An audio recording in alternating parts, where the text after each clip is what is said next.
Okay, now we're going to have about 15 minutes of question and answer session. I'm going to hand the microphone over to the ones who would like to ask questions. So, if I can see your hands. Yeah.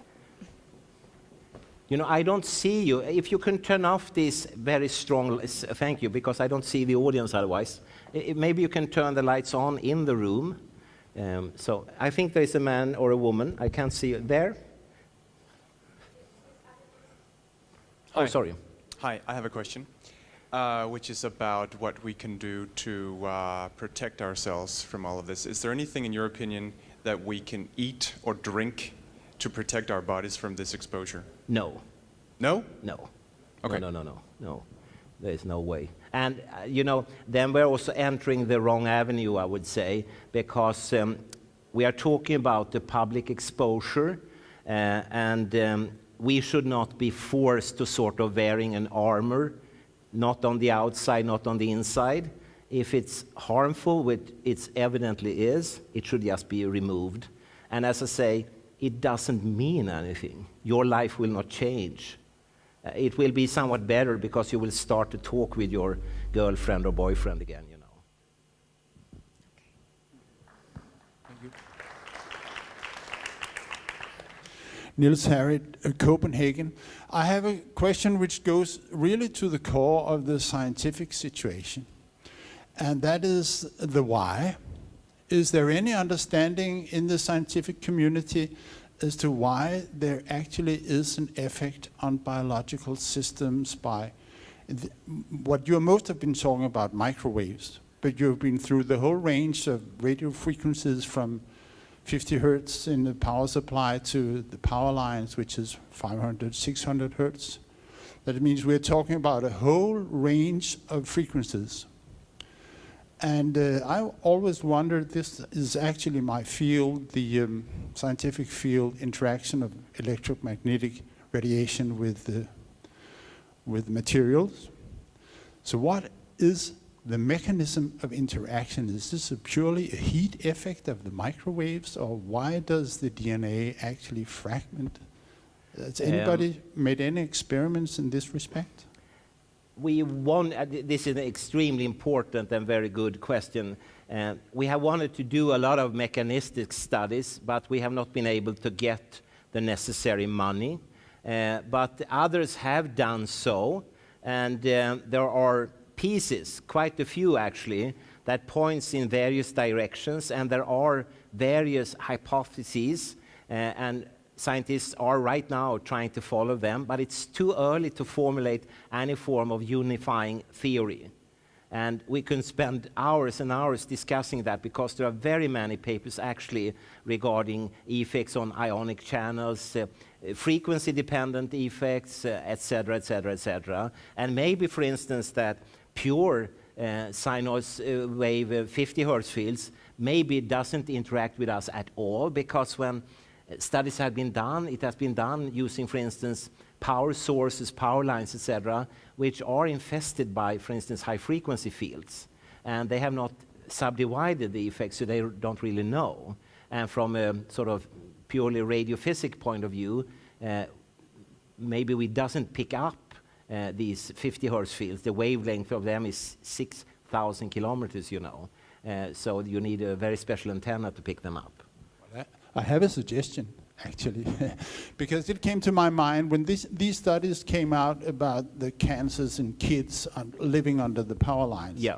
I wonder how does this is low frequency, 700, 800 hertz. Why do they interact with the tissue? Yeah, and scientists have been asking the very same questions, and the only sort of detail which came out was that, if you remember, Nancy Wertheimer, she took her very old car and traveled through Denver, hundreds and hundreds and hundreds of miles, and looked at these addresses where the children were living. And then she noticed that the houses that were struck by childhood leukemia, that were at the so-called end points of, or end poles of the utility system, where the line turns around and goes back again. And later on, it was discovered that there were higher levels, But she didn't think at all about if there were electromagnetic disturbances in higher frequencies. So it's gradient rather than actually Could be, intensity. yeah, could be. But how interaction with the membrane potential? It's obvious, it's static, and it would react to low frequency fields. Yeah, but someone needs to really prove it as well at the scientific level, you know. Has this been done? No, not yet. Okay, thank you. But I mean, there are studies on their way, and it's very interesting to read all these studies because they subdivide, as I said, into different tracks. And I have formulated, it's very private and very personal idea, that it kind of boils down to the unnecessary addition of energy. Exactly. Yeah, it's just so simple, you know. We feed all the living organisms with energy, and they do react. Yeah. And maybe it's not so very, how do you say, complicated at the very end. But it could be. So, Appreciate it. yeah.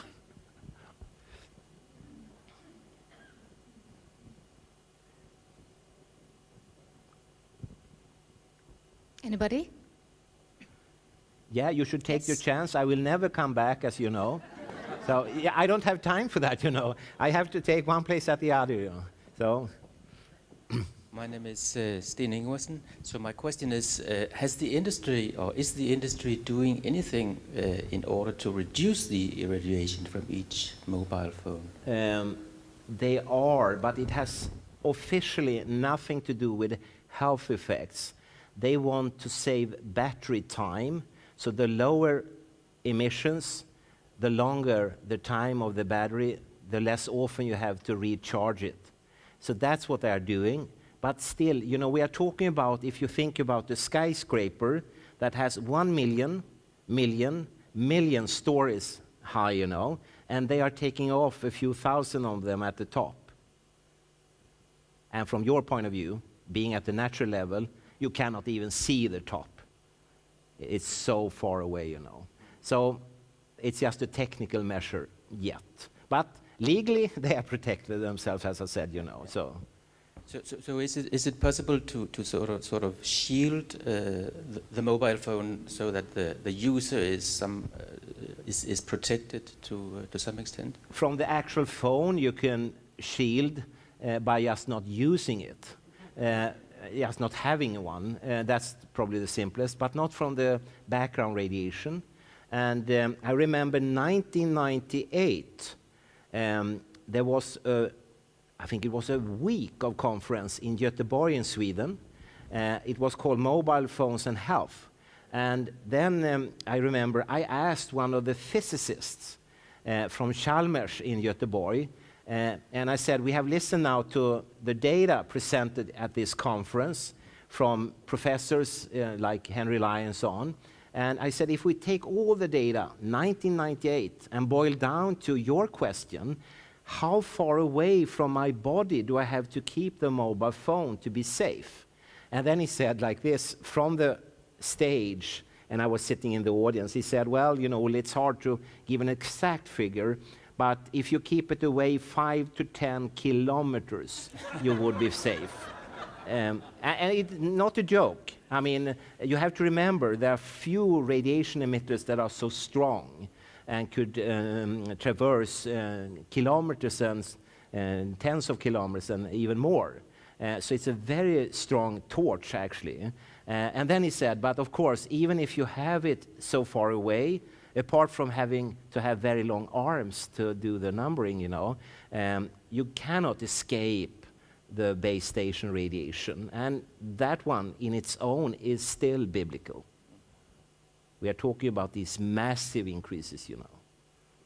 And don't forget what this man pointed out too, the power frequent levels. A mobile phone, when you have it to your body, equals several of the Danish electric train engines in radiation exposure from ELF fields. So it could be that culprit too, or both. So what I understand from what you say, that I'm going to tell some of my friends who are using these patches that claim to reduce the radiation on the mobiles to throw it away along with the telephone itself. We have tried a lot of these stickers and patches and so on. No one works, apart from one. And it's not a patch or a stick or anything like that. It's a pouch made of the same material as this woman has around her head, a microwave shielding cloth. And that's basic schoolbook physics. That works. So that you can buy. I think the producer is called Microwaves or something like that. But as you say, the only way to avoid is to throw it away and live somewhere else, out on an island or down in a pit of a mine or something. We have another question. Ja, jag hör det ändå. I will try to do it without this one. Okay. I cannot. Okay, yes. Can you hear me? Okay.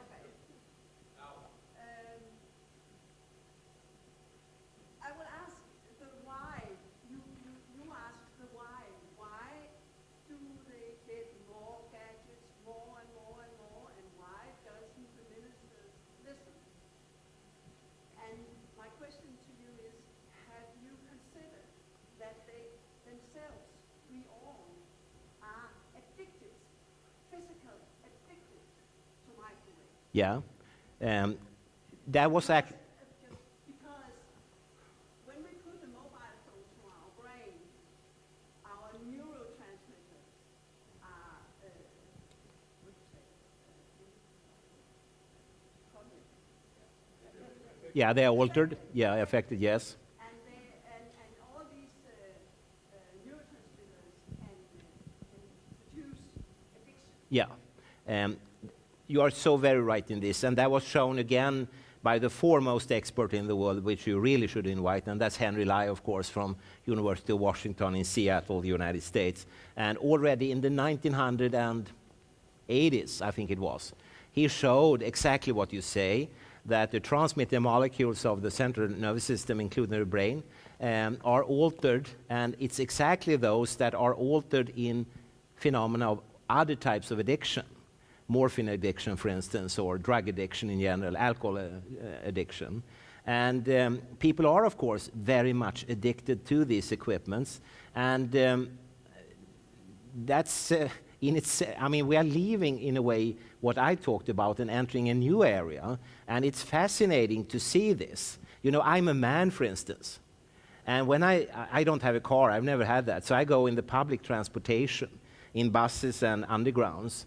And 30 years ago or 20 years ago, there could be women with a cleavage. And as a man, you want to quickly look down, you know. Nowadays, I could sit for hours because she is occupied with this.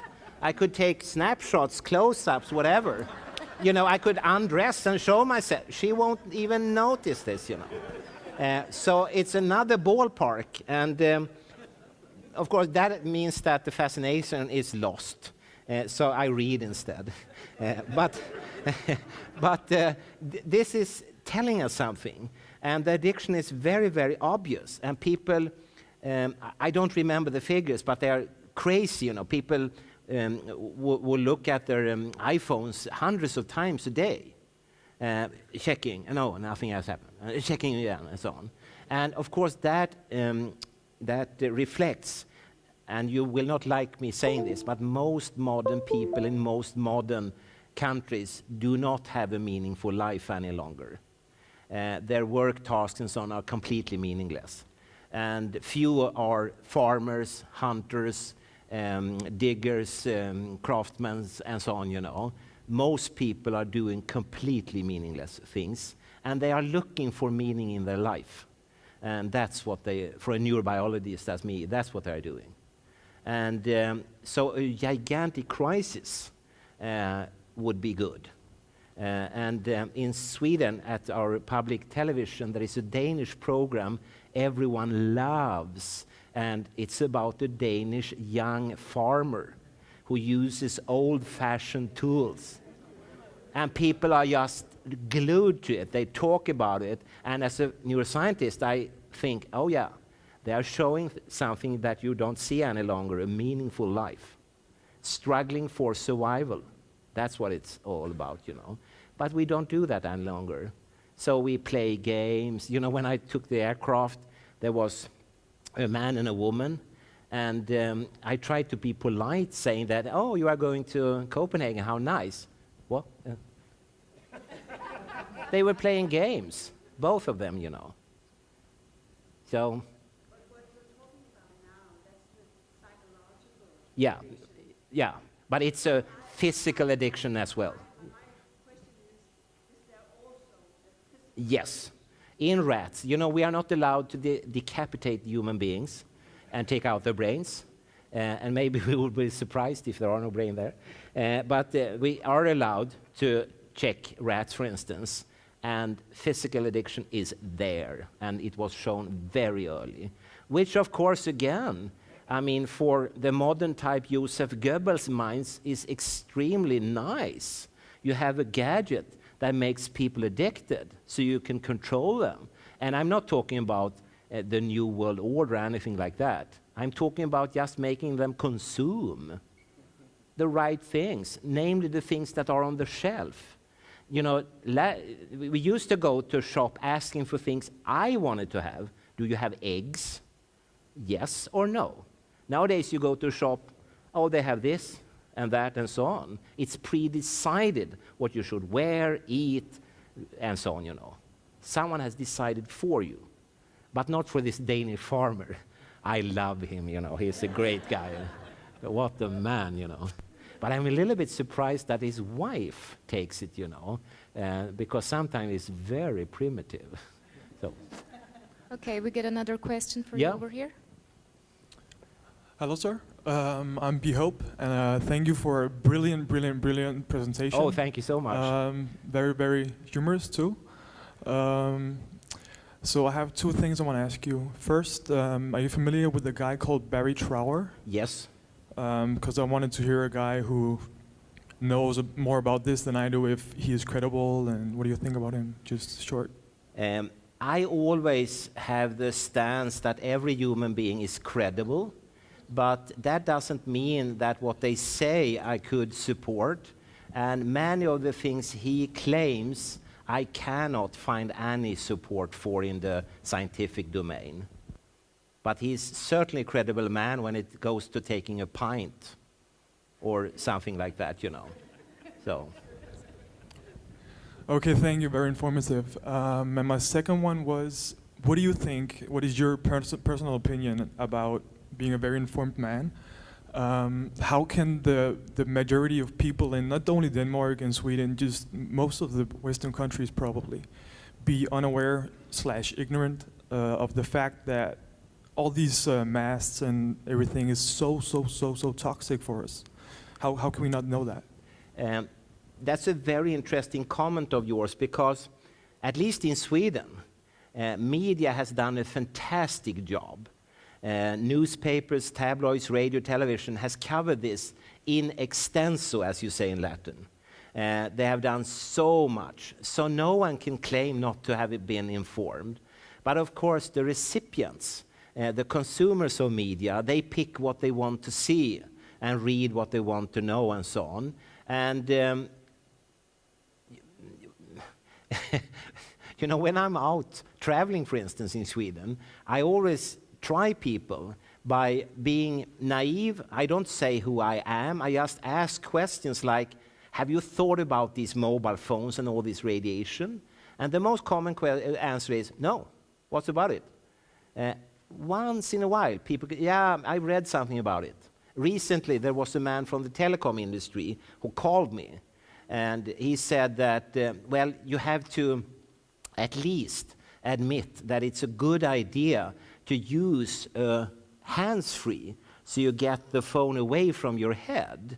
And I said, no way, it's the opposite. You should actually have it up here, because if you have a hands-free, you will move it towards very sensitive areas in your body, especially the gonads, producing egg cells in women and sperm cells in men.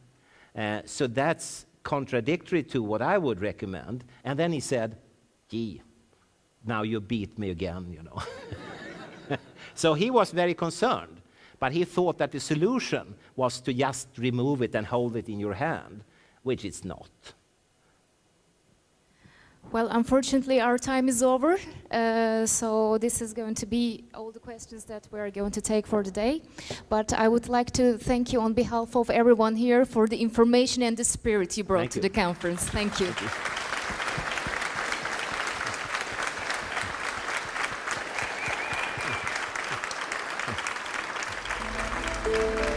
Thank you.